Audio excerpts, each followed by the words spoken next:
వాడు పెద్ద మొగోడు ధైర్యశాలి, వాడిని ఇక్కడికి వచ్చి వేయమన్నా. వస్తాడు, బ్రహ్మ రాక్షసుడా వస్తాడు. దహనం చేస్తాడు.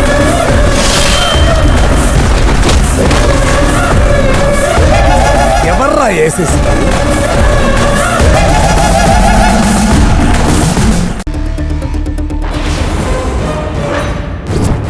ఒకవైపు ఈశ్వరిని బాధల్లోకి నెట్టేయాలన్న ఉద్దేశంలో గిరిజ,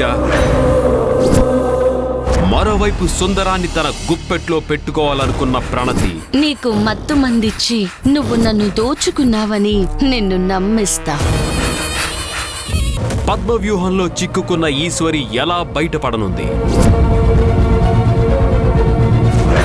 అర్ధాంగి సాయంత్రం 6:30 నిమిషాలకు.